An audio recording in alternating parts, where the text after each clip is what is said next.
Cricket इतिहास का एक ऐसा मैच जिसमें खेल भावनाओं को ताक पर रखकर मैदान में खिलाड़ी जंग लड़ रहे थे। क्रिकेट के मर्यादा को तार तार कर रहे थे। पाक खिलाड़ी अपनी नापाक हरकत का प्रमाण दे रहे थे, क्योंकि यह मैच दोनों टीमों के लिए फाइनल जीतने से कहीं ज्यादा जरूरी था। इसीलिए पाकिस्तान टीम कैसे भी करके इस मैच को जीतना चाहती थी ताकि उसे फाइनल का टिकट मिल सके। यही कारण था कि यह मैच आखिरी ओवर तक गया। फिर जो हुआ आगे की कहानी सब कुछ बयान करेगी। एशिया कप 2010 इंडिया पाकिस्तान के बीच इस ऐतिहासिक मैच के लिए दोनों टीमों के कप्तान टॉस के लिए तैयार होते हैं। सिक्का उछला, पाकिस्तान के पक्ष में जा गिरा। अफरीदी ने टॉस जीतकर पहले बल्लेबाजी करने का फैसला किया। अब पाकिस्तान की तरफ से इमरान फरहात और सलमान भट्ट की जोड़ी मैदान पर आती है। पहला ओवर स्विंग के जादूगर प्रवीण कुमार लेकर आते हैं और शुरुआत 2 वाइड के साथ करते हैं, क्योंकि इंडिया पाकिस्तान का मैच हाई वोल्टेज मैच होता है। 2 वाइड आने के बावजूद पहले ओवर से केवल 3 रन ही आ सका, क्योंकि दबाव तो दोनों तरफ बराबर ही था। फिर दूसरे ओवर में सलमान भट्ट ने आशीष नेहरा को एक जोरदार चौका मारा, लेकिन बावजूद उसके उस ओवर से मात्र 4 रन ही आ सका। लेकिन अब दोनों ही बल्लेबाज रन गति को बढ़ाने के लिए कुछ शानदार शॉट्स खेले, लेकिन सलमान भट्ट तो आज अलग ही अंदाज में बल्लेबाजी कर रहे थे, क्योंकि जहां इमरान फरहात 25 गेंदों पर केवल 11 रनों पर ही थे, तो वहीं सलमान भट्ट लगातार चौके लगा रहे थे और अब स्कोर भी 50 रनों के पार पहुंच जाता है। दोनों पाकिस्तान टीम को एक धीमी लेकिन सदी हुई शुरुआत दिला चुके थे और अब लग रहा था कि इनको रोकना मुश्किल होगा। लेकिन तभी 17वें ओवर की तीसरी गेंद पर हरभजन सिंह ने इमरान फरहात को रैना के हाथों कैच करा। 74 के स्कोर पर पाकिस्तान को पहला झटका दिया। इमरान फरहात 45 गेंदों पर 25 रन बनाकर पवेलियन चल दिए। अब शोएब मलिक के साथ मिलकर सलमान भट्ट अपनी पारी को आगे बढ़ाते हैं और लगातार चौके पर चौके लगाए जा रहे थे। इसी बीच उनकी 50 भी पूरी हो जाती है। भारत को चैन का सांस लेने का मौका नहीं मिल सका, क्योंकि अब तो शोएब मलिक भी उनका खूब साथ निभा रहे थे। दोनों ने कुछ ओवरों तक भारतीय गेंदबाजों की खूब पिटाई किए। जिस गति से स्कोरबोर्ड तेजी से आगे भाग रहा था, उसे देख ऐसा लग रहा था कि आज पाकिस्तान टीम को 300 रन बनाने से किसी का बाप भी नहीं रोक सकता, क्योंकि बाउंड्री के साथ सिंगल डबल भी आसानी से मिल रहा था। पाकिस्तान टीम का स्कोर 28.4 ओवरों में 144 रनों पर केवल 1 विकेट ही था, लेकिन 5वीं गेंद पर जहीर खान ने शोएब मलिक को बोल्ड कर दिया। शोएब मलिक ने 39 रन बनाए। उसके अगले ही ओवर में जडेजा के शानदार थ्रो और धोनी की बेहतरीन स्टंपिंग ने सलमान भट्ट को भी रन आउट कर दिया। यह एक बड़ा विकेट था। सलमान भट्ट ने 85 गेंदों पर 74 रनों की एक बेहतरीन पारी खेली। पाकिस्तान की टीम इस झटके से उभर पाती कि विराट कोहली के शानदार कैच ने उमर आमीन को भी पवेलियन का रास्ता दिखा दिया। जहां 144 पर केवल 1 विकेट ही था, तो वहीं अब 159 रनों पर 4 विकेट हो चुका था। लेकिन मैच ने एक बार फिर से करवट लिया, जब उमर अकमल और अफरीदी ने रनों की बरसात सी कर दी। अफरीदी ने हरभजन को पहले तो एक चौका लगाया, फिर एक शानदार छक्का। आज अफरीदी का आतंक शोर मचा रहा था, लेकिन उसी बीच अकमल जडेजा की गेंद पर धोनी को कैच थमा देते हैं। अब पाकिस्तान टीम का स्कोर 37.3 ओवरों में 196 रनों पर 5 विकेट हो जाता है और अफरीदी अभी भी क्रीज पर मौजूद होते हैं। लेकिन प्रवीण कुमार ने खतरनाक दिख रहे अफरीदी को LPW आउट कर दिया। लेकिन कैमरान अकमल ने आखिरी के 5 ओवरों में कुछ शानदार शॉट लगाए। एक तरफ से विकेट गिरते जा रहे थे, लेकिन अकमल मानो आज कमाल करने के मूड में ही हो, और अकमल ने कमाल करके भी दिखाया। लेकिन उसी बीच मोहम्मद आमिर रन आउट हो जाते हैं। उसके बावजूद कैमरान अकमल आज हर गेंद को छक्कों में डील कर रहे थे और जब तक वो आउट हुए तब तक 41 गेंदों पर 51 रनों की एक तेज तर्रार पारी खेल चुके थे। उसके बाद लास्ट ओवर में 1 विकेट और मिलता है और उसी के साथ पाकिस्तान की टीम 267 रनों पर ऑल आउट हो जाती है।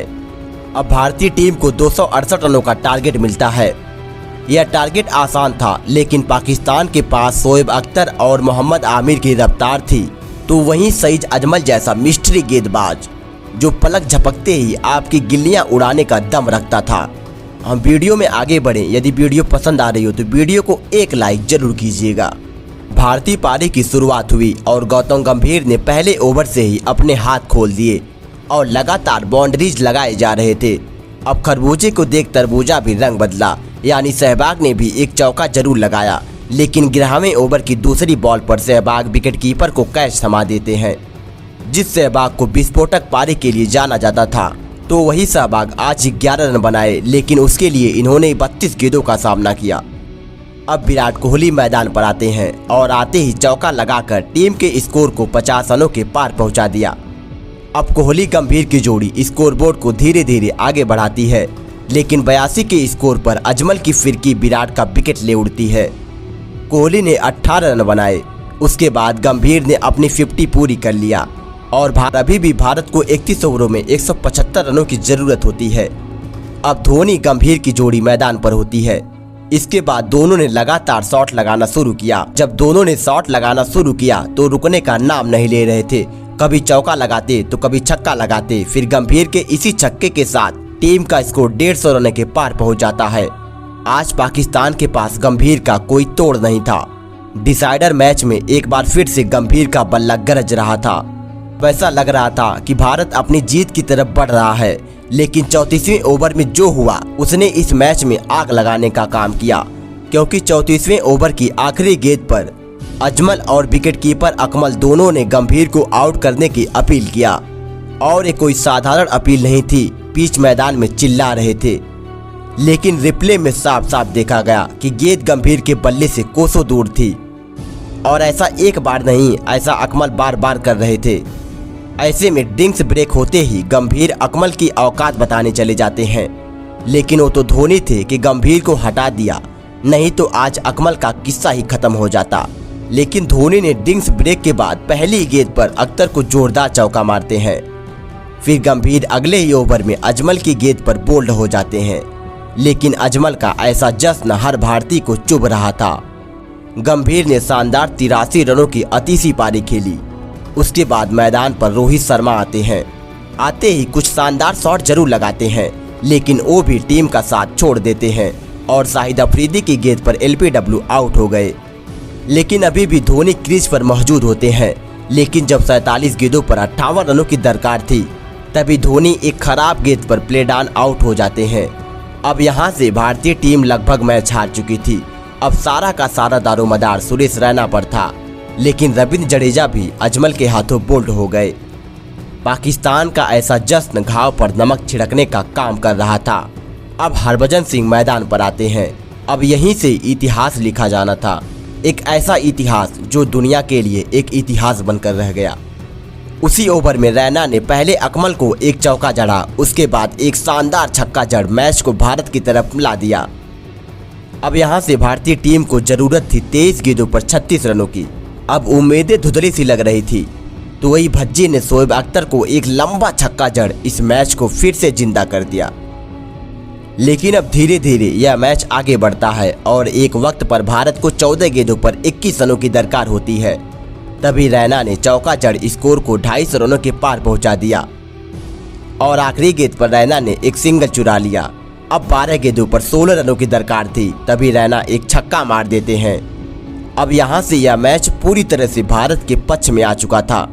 उसके बाद कुछ सिंगल डबल आते हैं, तभी शोएब अख्तर की एक गेंद हरभजन से डॉट हो जाती है। उसके बाद शोएब अख्तर भज्जी को स्लेज करते हैं। दोनों के बीच कुछ कहासुनी होती है। पाकिस्तान खिलाड़ी अपनी औकात दिखा रहे थे, क्योंकि उनके हाथ से यह मैच जा रहा था। उनके पास रोने के सिवाय कोई चारा नहीं था। लेकिन तभी सिंगल लेने के चक्कर में सुरेश रैना रन आउट हो जाते हैं। इसी विकेट के साथ भारत की जीत की उम्मीदें बीच मैदान में दफन सी हो गई। रैना ने शानदार 27 गेंदों पर 34 रन बनाए, लेकिन टीम को जीत नहीं दिला सके और पवेलियन चल दिए। लेकिन हरभजन को शोएब अख्तर ने एक बार फिर से छेड़ दिया। अब तो हरभजन के अंदर जो गुस्सा भरा था, मानो आग की ज्वाला बन चुका था। और जैसे तैसे सिंगल डबल लेने के बाद मैच और करीब आ जाता है और अब भारतीय टीम को 2 गेंदों पर 3 रनों की दरकार होती है। तभी हरभजन सिंह ने मोहम्मद आमिर को एक लंबा छक्का मार मैच ही खत्म कर दिया। उसके बाद शोएब अख्तर का चेहरा किसी भीगी बिल्ली की तरह हो चुका था। इस मैच में पाकिस्तान ने अपनी हदें पार कर दिया था, इसीलिए उनको यह बताना जरूरी था कि आप हद से पार ना ही जाओ तो बेटर होगा। और यदि आप एक इंडियन हो तो जय हिंद कमेंट में जरूर कीजिएगा। और अभी तक चैनल को सब्सक्राइब नहीं किया तो चैनल को सब्सक्राइब भी कर लीजिए।